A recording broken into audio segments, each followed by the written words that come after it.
welcome to the book club. Today we are joined by author Ryka Aoki.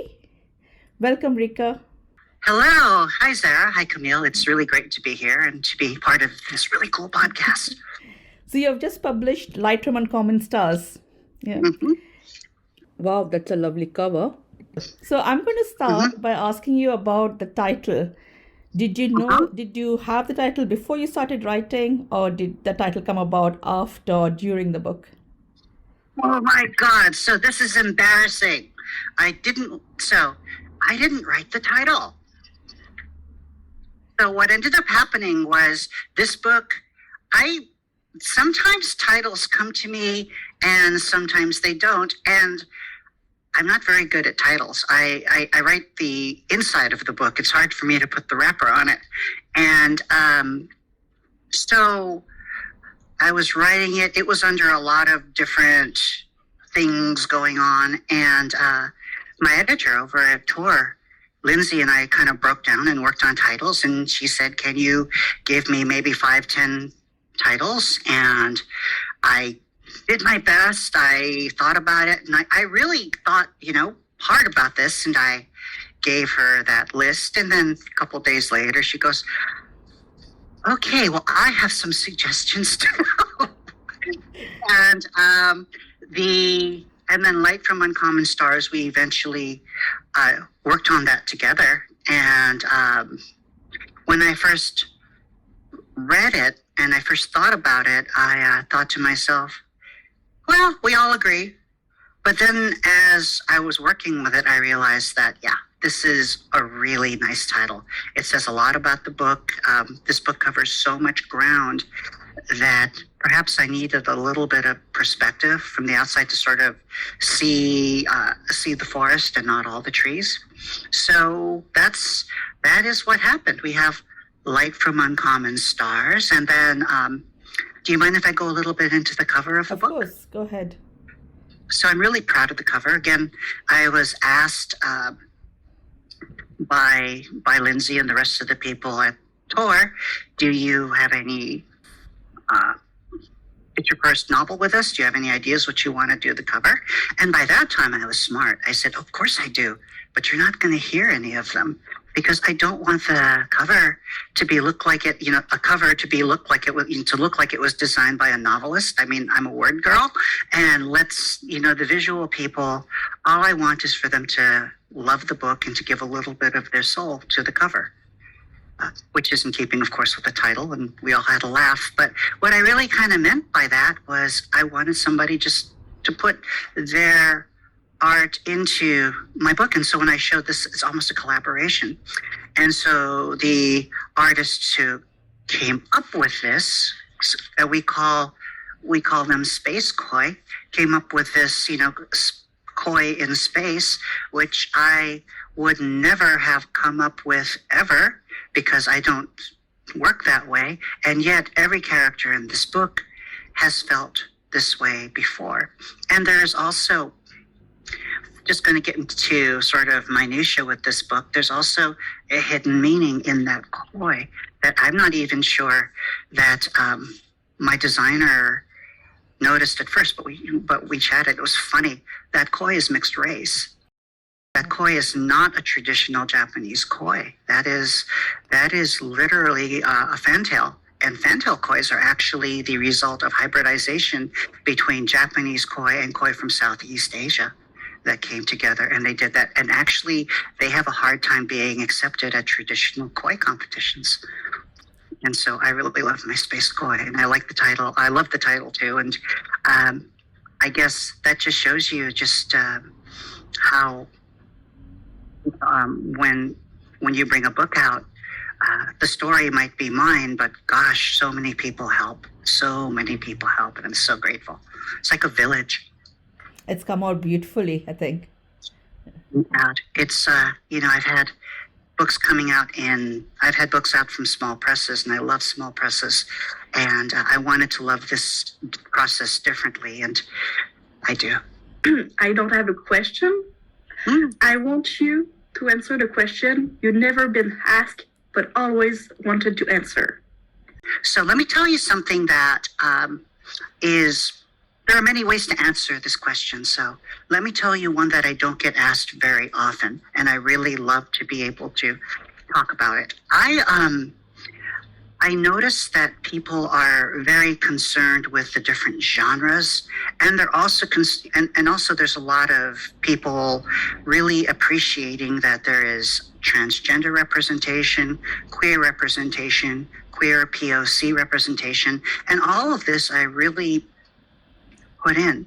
But what I also put in, and I think one of the things that I told myself when I wrote, when I write a novel, even with my next novel, I have things that I keep pinned so I never lose sight of what I want to do. And part of what I wanted to do in this book was, as I get older, I wanted to write a love letter from Generation X onward. This is who we are. This is what we did. And this is what we give to you. Being in Generation X, I don't really ascribe to so much of, the prescriptive nature of these generations, but the stereotype is we kind of didn't have much. We're a small generation. We kind of are a little on the cynical side, and all that sort of thing. But I find in so many, in my work and everything, I had to shrink to become a seed.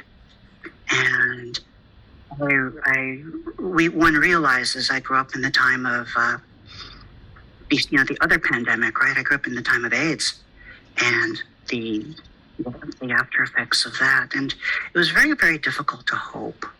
It was very difficult to dream. We realized that we weren't going to have the jobs and the houses and not even in this country, not even the healthcare that our predecessors had. But that didn't mean we didn't stop dreaming and loving. And so when I had a chance to write this book, and this, I wanted, because I was with Tor, and Tor is about dreams, and Tor is about fantasies, I couldn't, it was already a little bit worn out. The dream circuit in me was a little bit worn out. But I could say I love you to the next generation. And so there's a lot of motherhood that I wanted to put here. You might notice that almost every one of the young characters has an older pair going through. And I wanted to show the different ways. Also, as a trans woman, mothering means something completely different because we're just not set up for a lot of the traditional definitions of mothering. But that doesn't mean, I don't think that means we're incapable of it. So with this book,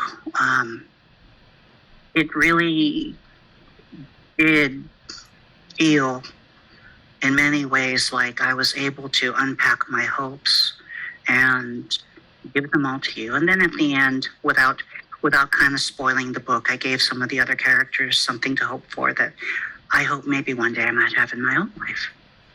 You have 3 really strong voices in the book. So you've got Katrina, you've got Shizuka, and you've got Lan. Yeah. Mm-hmm. Whose voice came to you first? Definitely Shizuka's voice.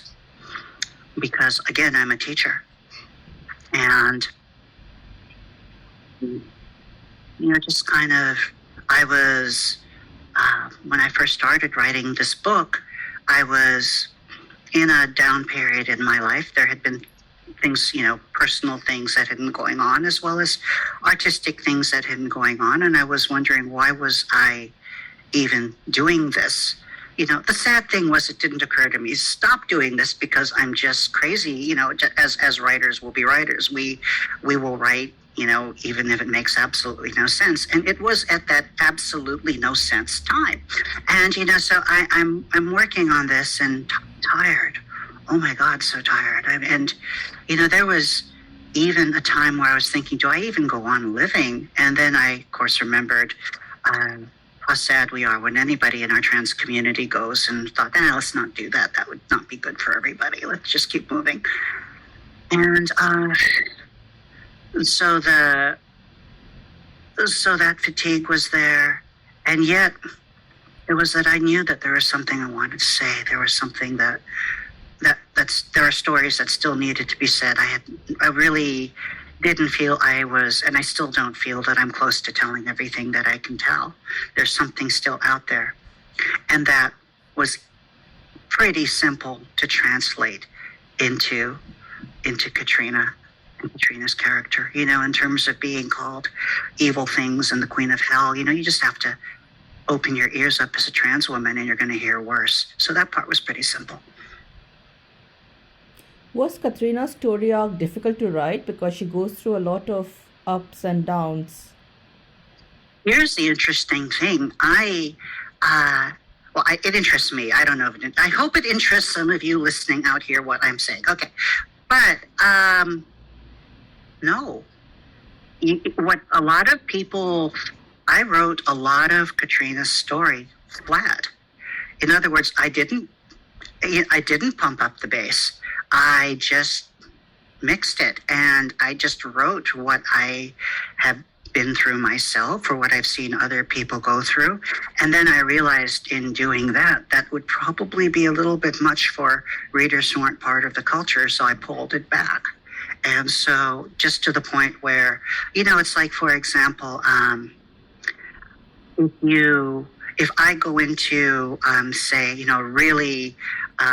really family-run Thai restaurant and everybody notices I'm Japanese, even if I order hot, they're not going to give me hot because they know I'm Japanese and I can't take it. They will give me mild and I will think it's hot and nobody cares and everyone's happy. And so that's the same way I was dealing with a lot of the transphobia stuff, where I wanted to give you the experience, but I realized that if I gave you what I've known, it would be too much. And it would sound like I was doing, trauma porn, because it would lose its storytelling capabilities, and it would just be something you would stop and look at the dumpster fire. Because a lot of transphobia, the illogic behind it and the hatred behind it, it's just a spectacle because it's violent and it makes no sense. So my challenge was, when I was writing all of these things, Zara, was to always keep the story I had to tell in mind, but also to be considerate to my reader and understand that they're not here to I'd like to incorporate some education, but people who buy a book from Tor and want a story, the education that I want to give them and the messages I want to tell always have to work with the fact that they are doing me a profound favor by taking some of their life and devoting it to reading my words. I was wondering, when I was reading the book, most of the character in the setting is part of Asian community from different culture. Mm-hmm. But one of the main character was dubbed the Queen of Hell. Mm-hmm. Was it a reference to Christian hell, or is it, pardon my ignorance, across many religions, the same type of terminology or close to that everyone or the other can relate to? It is the Christian hell. And it is the Christian hell because of the Western music that has been playing with the violin. And because it is the transaction that people of all cultures make to access Mozart, to access Beethoven, to access Bartok, to access all of these characters who are all of these composers, all of this music is so firmly tied within the Western Christian tradition that in order to play this stuff, you start to develop the terminology. That doesn't come without penalty, and that doesn't come without some dispossession. And that's why I wanted to write it that way. And so, like, for example, at the very, very end, where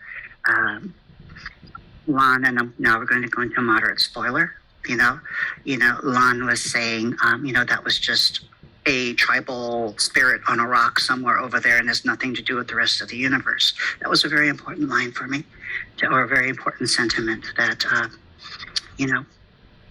you maybe have been called, the Queen of Hell back there. But when I was taking German class, I had this name. It's basically something that one might have thought was universal, and then you pull away and you just realize, nah, we're good. Does that answer your question? Okay. Very, very good. Thank you. It was fascinating. Oh, thank you. I'm glad I was able to put some of that in. Whenever one writes a novel, whenever I write a novel, I can't speak for other people. There's one has to balance the urge to tell you the story that I want to tell all of you, but also then there's thing on the side that's really, really neat, and I want to show that to everyone too because I think you'd like it too. But then, come on, girl, back to the story. What scene in the book are you most proud of? So, there's two scenes that I really enjoyed writing, and they're very, very minor scenes. The first scene was, there's three scenes. Okay, so the first scene is at breakfast when Shirley and Katrina are arguing, and then Shirley is talking about the worms in the eggs, and then Shizuka comes down and does this whole sort of very wise explanation, and then it's back to the worms in the eggs, and I thought to myself, yeah, I got that one, because I wanted to show that there is deep and there is wise, but the chicken had worms, and so let's not, and that makes for actually better eggs, even though it might gross you out. So let's go back to the original problem that we didn't solve. The other things that I liked, sort of even after that, where Lan shows up in a uniform and it makes Shizuka blush, and and then it's like, oh, you're blushing. No, I'm not. That kind of, Katrina goes, you're blushing. And Shizuka goes, no, I'm not. And I thought, that's how you develop a relationship. I was just watching that dialogue could not have happened earlier in the book. And I was just really, really happy watching the characters working with each other. And then finally, a couple other things, just when Katrina is on stage outdoors at the first time she plays for everybody and she's freaking out, the person who says she's a girl, you dipshit, happens to be her rival, which kind of shows that, a lot of times people, even weird people, even people who are in some ways nobody that you would ever expect to help you, will sometimes help you. This is the weird thing about being trans. Actually, I shouldn't call, I was blending two things together there. I mean, the weirdness is in the fact that we expect help to come from certain places and we don't get it. And then we don't expect help to come from other places, and we do. So things like that, it's the little touch points where I took what might have been a pretty solid story, but I was able to sort of add something extra to it that I can write and picture. If the reader catches this, and they're drinking hot chocolate, they might spill some on the keyboard now. Yay, and we do it that way. So when I'm writing, I'm always kind of thinking about, this is why I even like the concept of Easter eggs, because there's always, to me, this little side sort of Twitter that's going on in the background, there's this little thing I'm putting in for you. Here's this other little thing. Here's this other little thing. There are many story arc, minor, major. Why did you choose to incorporate so much story arc? And I wish I could read more about La Maestra. Okay. So, the first thing is, because I wanted to accurately portray the POC queer experience that I grew up with, and the people who I grew up with, who were mashups of the past and a very POC culture, and then came to school and were this way. You know, I have seen, and we have all seen, and we all have been in situations where we've had to change genres immediately. You know, I'm talking to my friends at Cornell in graduate school, and then my auntie's on the line. You know, it's like, okay, you know, in one realm, I'm being very analytical, very scholarly, and in the other realm, we're not. And when it comes to people who are immigrants, there's always that your culture in one place and your culture in another. And I think that I wanted to bring in fantasy, and I wanted to bring in science and technology in that same way. But there's also something else going on, Camille. You know, it's like as I create music, I play sheet music. I know music theory. You know, it's like, great, I'm not a violinist, I'm a pianist, okay? And so, you know, I know the mathematics, but I also know that mathematics alone don't do it. There has to be a very deep, emotional, intuitive feel for things.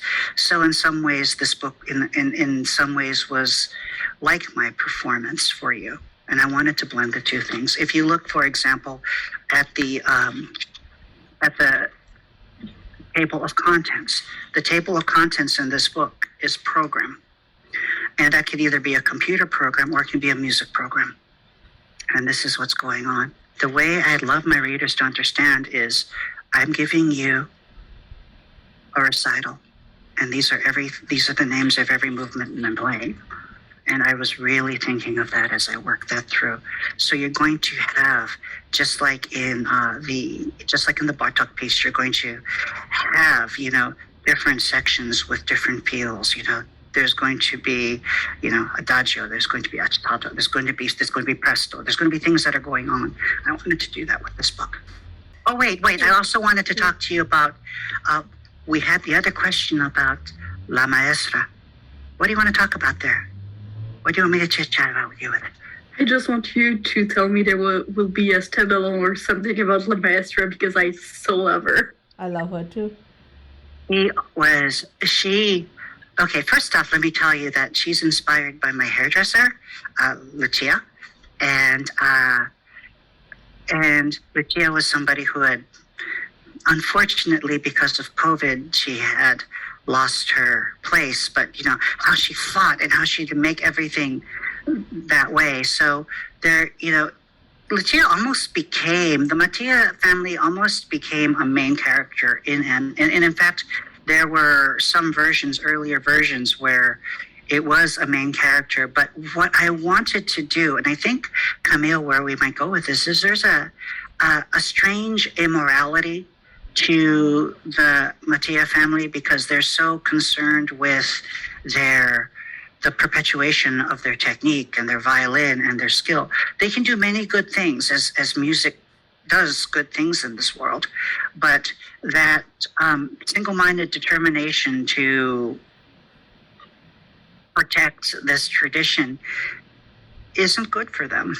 And maybe one day they'll find out. You know, there's a couple things that I want to do. Eventually, what I'd like to do, I do have unfinished business with the Mattia family, and I'm hoping if Tor is willing, that I'll be able to work that in just a little bit here and there as we go forward.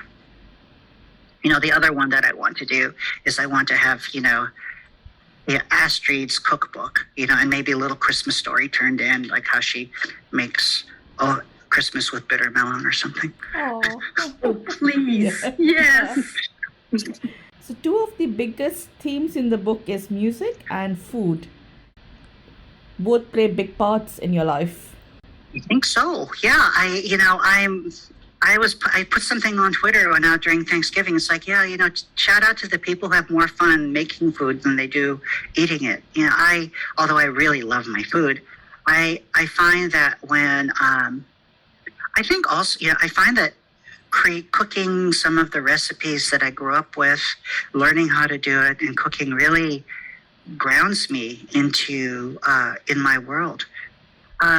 When you are queer person of color, and you have to sometimes leave your neighborhood to become more of who you are, if you don't have those recipes, you don't taste that food anymore. And close isn't it. Yeah, and sometimes close can only make you sadder because it reminds you of what you left behind. So food means a lot. When I listen to food, look at me even say when I listen to food, when I'm hearing and when I'm just experiencing food, I can hear my grandmother's voice. When I cook in my kitchen, I actually use knives that came from Japan from my great-grandparents, and I still use them. And so food to me has always just been really, very powerful. It's, and also growing up, I was kind of lonely and, I had been bullied as a kid. And so food, the preparation of food was never threatening to me. It was a place I could go. Mm-hmm. Music is much like food, in a lot of ways, with one exception or one addendum to that. Being both a person of color and being trans and being queer, a lot of times these things can make it feel that I don't belong and I can't participate in society in the same way. It gets better and it gets worse, but that's all symptomatic. The problem is there are still, boundaries that we're aware of. And to be able to play music and make another human being cry. If I can play a piece, whether it be something from the old country or something from Chopin, and if I can play it and I can make you cry, and I can make you think, and I can make you think of your own family and your own grandmother and your own missed opportunities, then what does that say about our shared origins as thinking, feeling human souls? So all the other things are just it just shows how much those other things are exactly that, other things. So music and food, if somebody loves your food and loves the tonality and loves the last sound of how you laugh and will be there to comfort you when you cry and all of that kind of stuff, I think we're good. There was two main video games that you talked about in the book. Mm-hmm. Why did you limit yourself to two? Because, well, first off, we're talking about, if we talk about Stargate, there literally were places that all they did were have Stargates. I mean, it was a strange time in the 80s where it's like you would just go, and then there were places that just had Street Fighter 2 and fighting games, and that donut shop would just have Street Fighters, and I have no idea why it filtered in that way, but it really was a thing. Very, very strange time. Very, very strange time. I also, by kind of digging into just a couple games here and then just kind of mentioning a couple of them tangentially, I also did want to, there was almost a type of sleight of hand. You know how Bob Ross, for example, I don't know if you're familiar with Bob Ross painting happy trees. He paints two trees in the foreground, very little friend, but everything else is blurred out in the background to give the illusion of depth. That's exactly what I was doing here. One of my favorite story arcs is the slow burn romance between Shizuka and Lan. Mm-hmm. Had you planned this right from the start, and had you planned a lot of your story arcs from the start, and did you follow them, or did things change as you started writing them and the character started speaking to you? I always knew that they were going to somehow be together because being an older lesbian, I want to tell the stories that I want, and I want love, damn it. So I'm going to make them fall in love, and I want them giddy, and I want them stupid, and I want all of those things because guess what? It's my damn world and I get to have them. Okay, so but But the funny thing was, I was having a hard time differentiating the two of them, because when you think about it, they're both kind of mother figures protecting what's theirs on a mission that they really don't want to do, and there's doom ahead, okay? Both of them kind of have that going on. So I'm writing and I'm thinking, how do I separate these characters? I can make one butch and I can make one femme. Yeah, just like everybody else. No, I mean, what can we do to do? And then I took them to Olive Garden and they had a fight. You know, not to Olive Garden, they went to the Noodle House and they had a fight at the Noodle House. And then it's like, gotcha. I gotcha. And it's so strange that I learned how different these characters are after their first fight. And also, I wanted to show with the romance that they become very different people around each other than they are in their purviews. You know, so in the world of the violin, you know, Shizuka is a certain way, but when she's with Lan, you see things, and vice versa. And I was hoping that my readers, that I would do a good enough job to bring my readers to that. And so far, so good. I think people have I've been really grateful, that we were able to do that together. But yeah, so I had put them together, but the question was, how do I make them separate characters? I was doing it in a very clumsy way. But what finally sealed the deal, made go, okay, that's what's going on, was the Noodle House fight. You know, when she says, I didn't think that was important, it's like, oh, crap. You know, and then it also helped me reveal a few other things, like, you know, Shizuka can download read minds and things like that. She doesn't really bring it up too much, but she can, you know, like a wooden box for trading, sure, you know, she can do that. And I wanted to also leave another thing from Bob Ross. I wanted to like blur the foundations a little bit so you don't really know exactly what Shizuka's powers are or what Lan is actually capable of, you know. It adds to the air of mystery and also frees it up a lot more as the writer in case you need to give her a power that you didn't give her back then, just to like make the plot better. Can I ask why you gave the aliens a donut shop? Well, because that's what Vietnamese aliens might do in my part of the world. Donut shops are really good for, I was writing about this. A lot of the donut shops in Los Angeles are Laotian. And because there was one actual Donut King guy from Laos, his name is Ted Goy, he worked at a Winchell's Donuts, which is a chain, and then learned how to do it and then did it himself. And donuts for a lot of immigrant families are pretty simple because you can point and you can order. You don't need high amounts of language skills, and it becomes a lot of times a stepping stone business into other things. And I wanted to step to them.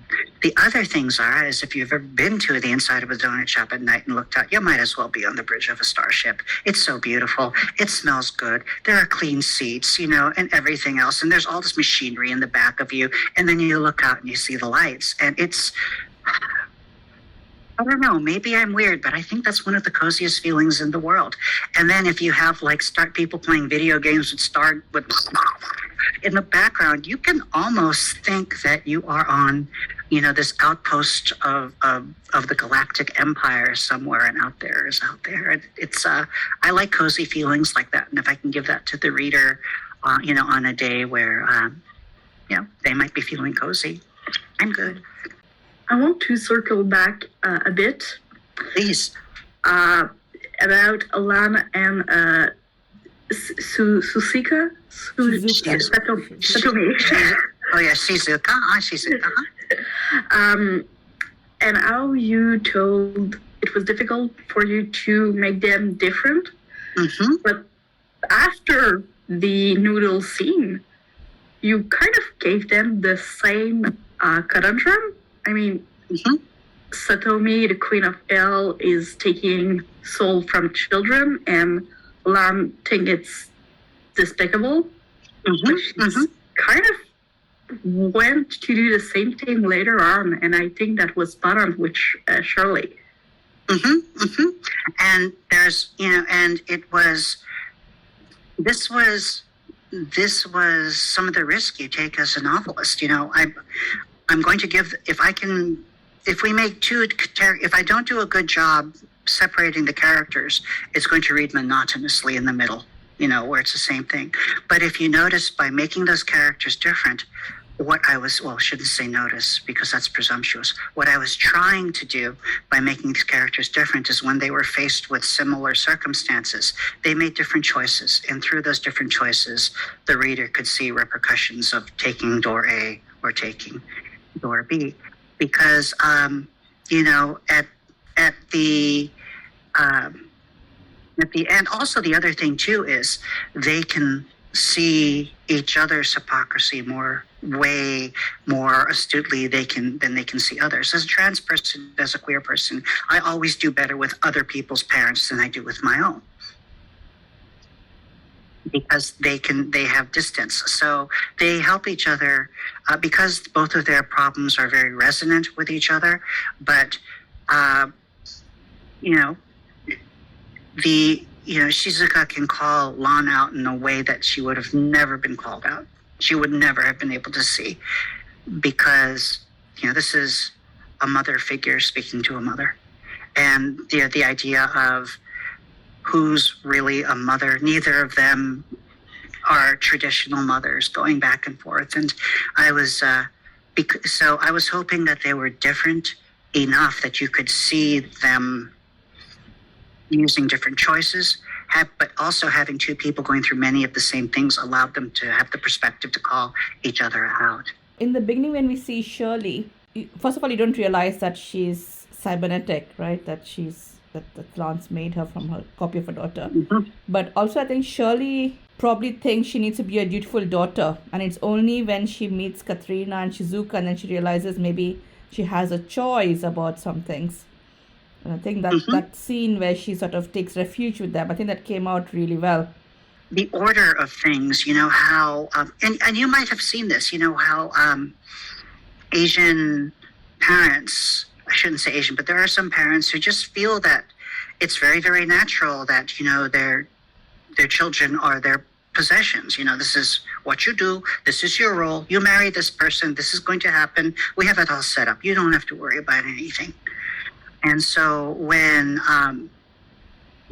Shirley runs away, and with the music and everything else, I think already by that time, if she hasn't already developed any sort of love for Katrina, it's the music that's gotten and the possibility that's gotten.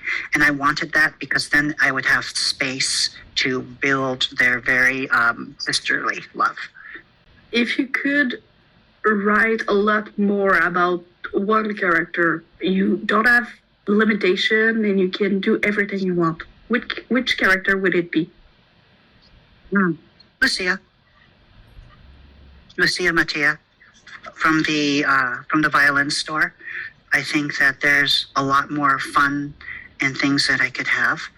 The other one that I would write a lot about would be Giselle Tamiko Girl, the rival, whose name I now unhooked because, because there's another character that I think I could have a really good time exploring damnation, redemption, love of music. If this character gets redemption, we don't really know. So it would be a very different book. I mean, a book like that, I would sort of feel like I would almost be channeling, my inner Anne Rice. May her soul rest right now. But so I can speak. One of the nice things about having different genres is I can go a lot of different ways. My next book that I'm writing, which is, I wouldn't call it a sequel, but it's definitely tangential to this book, covers two very minor characters. And we're going to go into the wonderful Japanese realm of yokai and things like that. And so we're going to be playing with that. I think when you ask who would I write about, I think there's so much I want to do. back to your original question, Lucia from the violin store, I definitely did, and then the other student, Tamiko Grohl, because she's going to make choices that Katrina never would have made. This book that is tangent to your current one, is there a release date or I have to get it into my editor. Yeah, I have to get it into my editor in reasonably sort of wheelbarrow, kind of like complete form by February.